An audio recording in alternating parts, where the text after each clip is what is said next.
Okay students, today we will read in the kingdom of fools. तो पहले थोड़ा बता देता हूँ in the kingdom of fools ये है क्या। ये एक फोक टेल है, ठीक है। ये एक कनाडा कनाडा में प्रचलित है। तो ये कनाडान फोक टेल है। तुम बुक के लास्ट में पेज में देख सकते हो, लिख के लिखा हुआ है। ये कहाँ से लिया गया ना, ए रामानुजन के एक कलेक्शन ऑफ फोक टेल्स का बुक है। मतलब जिस इस बुक में जैसे उसका नाम था फोक टेल्स फ्रॉम इंडिया, मतलब इंडिया के हर हर एक जगह से जो पॉपुलर फोक टेल्स है। फोक टेल्स क्या होते हैं, मतलब लोक कथाएं जो लोगों के मुंह पे बहुत प्रचलित है। लोग जिस कहानी के बारे में सभी जानते हैं, जैसे तुम भी शायद जानते होंगे, बहुत सारे कहानियां हैं। तो इन सब चीजों को फोक टेल्स कहते हैं। तो उसी तरह का एक फोक टेल्स कनाडा में बहुत पॉपुलर है, जिसका यहाँ पे इंग्लिश ट्रांसलेशन किया गया है ना, इन द किंगडम ऑफ फूल्स। तो देखो यहाँ पे एक कुछ लिखा गया है, it is believed that fools are so dangerous that only very wise people can manage them। ये कहा जाता है कि सिर्फ बहुत ही ज्ञानी इंसान ही इन मूर्खों को क्या करते हैं, इन मूर्खों को हैंडल कर पाते हैं।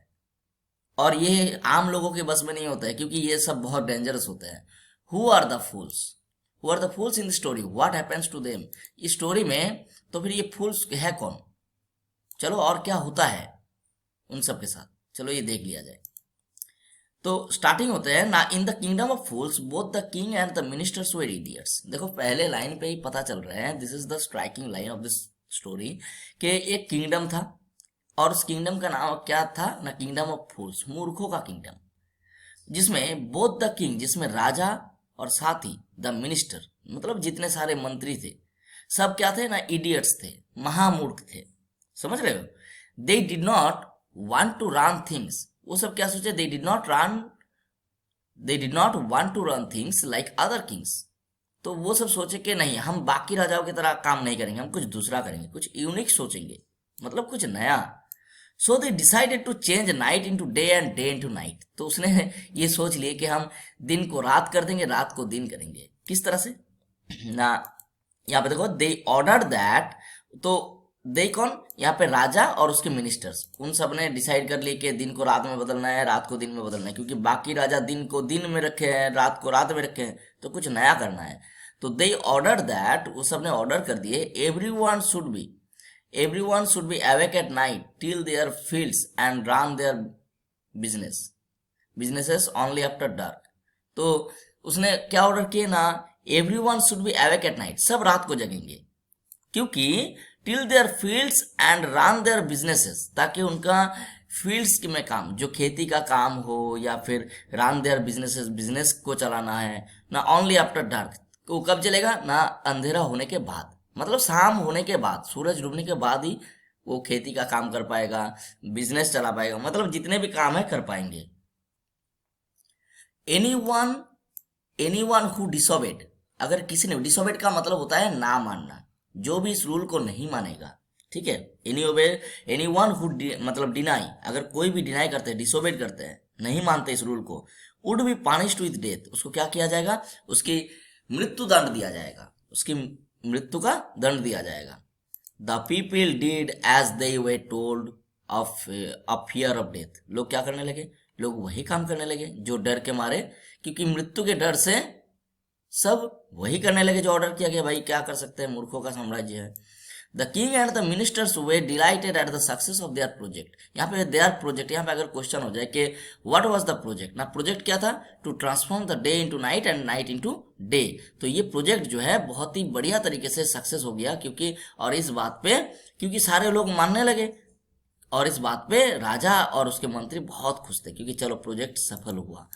वन डे, एक दिन क्या होता है, अब यहां से ट्विस्ट शुरू होता है। One day Guru and his disciple, एक मतलब टीचर, गुरु को टीचर कहते हैं इंग्लिश में, तुम सब भी जैसे टीचरों को कहते हैं ना गुरु जी, तो उसी तरह से एक गुरु and his disciple arrived in the city. तो एक दिन उस शहर में आते हैं।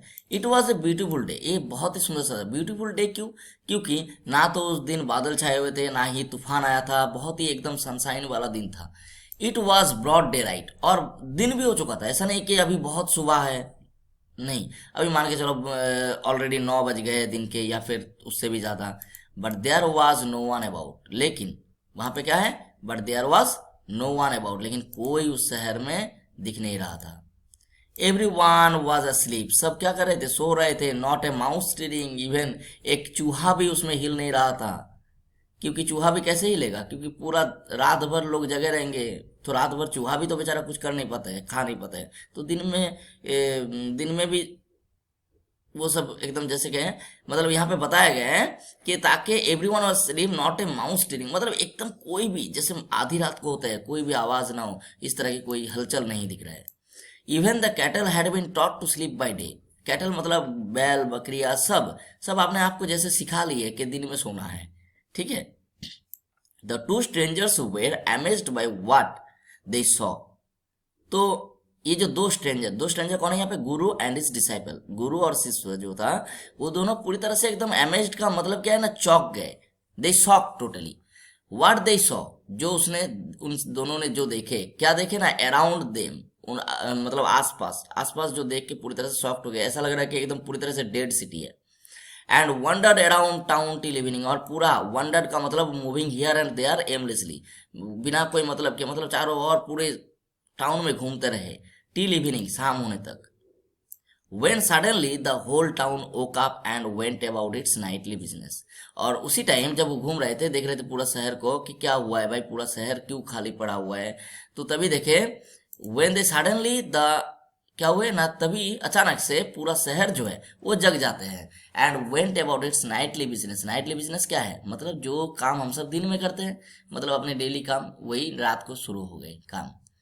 The two man were hungry, वो दोनों जो इंसान थे, the two man were hungry, दोनों बहुत भूखे थे, क्योंकि सुबह से कुछ खाए नहीं है, मिले भी नहीं है, दुकान पाट सब बंद था। Now that the shops are open, shops were open, अब क्या था, दुकानें खुल चुके थे।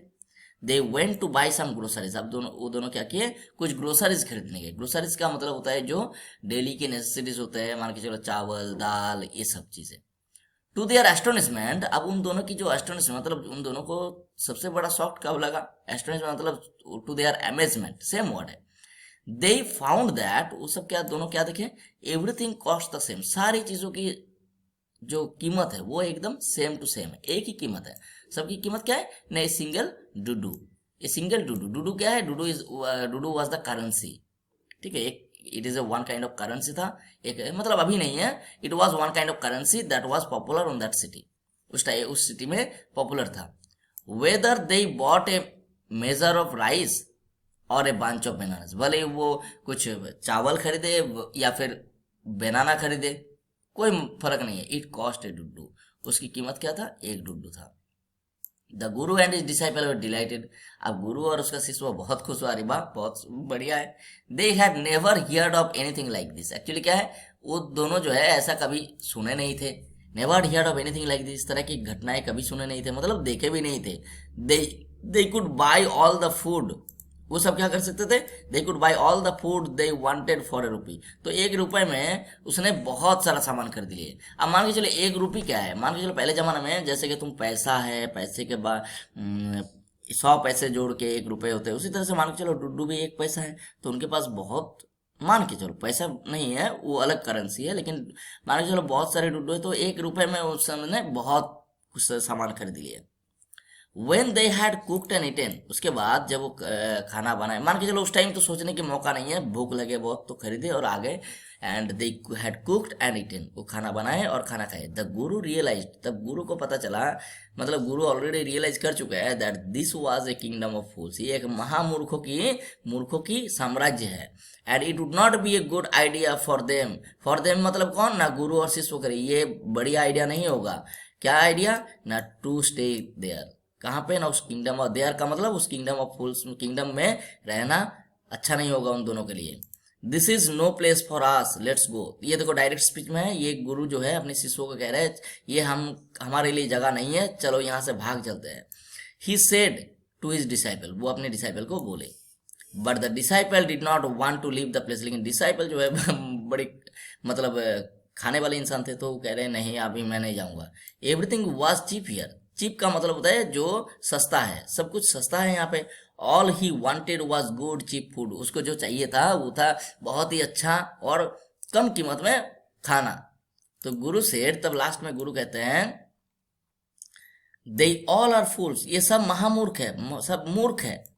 This would not last very long. This का मतलब यहाँ पे कौन, ये जो तुम्हारे pleasure, the pleasure you will get because of this cheap food, ये जो कम कीमत में खाना मिल रहा है तुम्हें खाने को, ये जो तुम्हारे जो प्लेजर है, तो ये बहुत देर तक नहीं रहेगा। This would not last very long and you can't tell what they will do to you next. और तुम ये भी नहीं सोच सकते हो, मतलब ये तुम्हारी सोच के पड़े है कि तुम वो तुमसे क्या कर सकते, तुम्हारे साथ क्या कर सकते हैं बाद में, मतलब हो सकते कुछ भी करे, ये महामूर्ख है।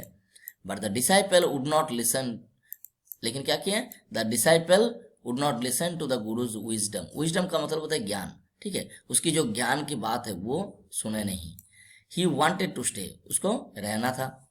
The Guru finally gave up, last में गुरु ने क्या किया, the Guru finally gave up. Gave up का मतलब क्या होता है ना, लीव द मैटर, मतलब वो मैटर को छोड़ दिए कि चलो भाई तुम्हारी जो मर्जी तुम करो, वो हाल छोड़ दिए, ठीक है। गिव अप मतलब यहाँ पे हाल छोड़ देना।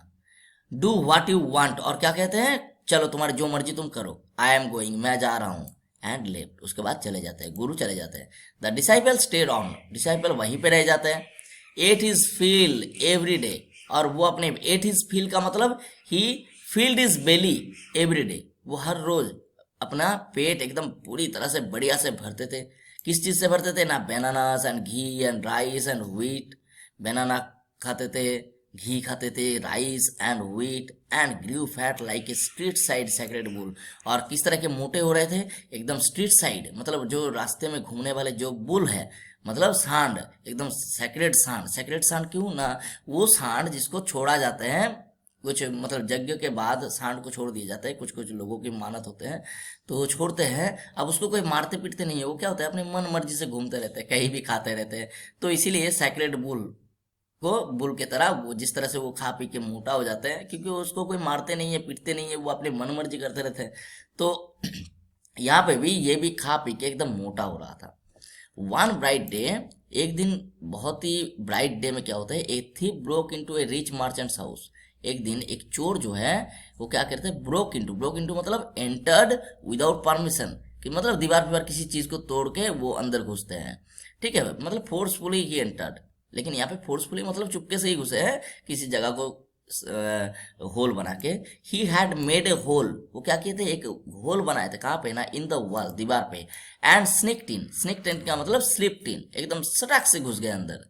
And as he was carrying out his loot, और लूट का मतलब जो लूट का सामान, जो चोरी का सामान जब वो लेके आ रहे थे, the wall of the old house, जो पुराने जो दीवार में वो होल किए थे, कोलाप्स्ड ऑन हिज हेड, वो टूट जाते हैं। कोलाप्स्ड का मतलब ब्रेक डाउन बोल सकते हो, या फिर टूट जाना, जो टूट गए, उसके कहाँ पे टूटे ना, उसी के सर के ऊपर। बेचारे होल बनाए उस दीवार पे, और उसके सर के ऊपर ही जैसे ही वो लूट का सामान लेके आ रहे थे, वापस वापस जाने के लिए, उस होल के होके जैसे ही बाहर की तरफ जाने की कोशिश की, होल में ही दब गया। तो collapsed on his head and killed him on the spot, और उसी स्पॉट में, मान के सर के ऊपर गिर गए पूरा दीवार, तो उसी स्पॉट में वो स्पॉट डेथ हो गई। ही, तब क्या देखो, उसके भाई जो है, मतलब चोर के भाई, हुज ब्रदर ना, द थीफ्स ब्रदर, उसके भाई जो है रैन टू द किंग, वो किंग के पास दौड़ के गए एंड कंप्लेन, और कंप्लेन कर दिए। क्या कंप्लेन किए, देखो यहाँ पढ़ते हैं, चोर चोर के भाई की डायरेक्ट बात है। योर हाइनेस, ये राजा को कहे जाते हैं, मतलब ऊंचे पोस्ट में जो है, your highness, when my brother was pursuing his ancient trade. Ancient trade का मतलब क्या, जो एंशियंट मतलब बहुत पुराना, जैसे एंशियंट ट्रीज, एंशियंट हिस्ट्री, हम सबकी इंडियन हिस्ट्री में एंशियंट हिस्ट्री है। तो जो पुराने पुराने जमाने के, मतलब जो काम बहुत ही पुराने जमाने से चला आ रहा है, मतलब चोरी का काम, समझ रहे हो, मतलब चोरी का काम पहले भी होता था, आज भी हो रहा है। तो हिज एंशियंट ट्रेड, अपनी जो एंशियंट ट्रेड है वो कंप्लीट कर रहे थे, उसके पीछे पार्सुइंग का मतलब होता है किसी का धावा करना। लेकिन यहाँ पे when he was completing his ancient trade, a wall fell on him and killed him, एक दीवार उसके ऊपर गिर गया और उसको मार दिए। This merchant is to blame, और यही मार्चेंट है जो ब्लेम है, जिसके ऊपर मैं ब्लेम लाता हूँ, यही मार्चेंट इसके जिम्मेदार है।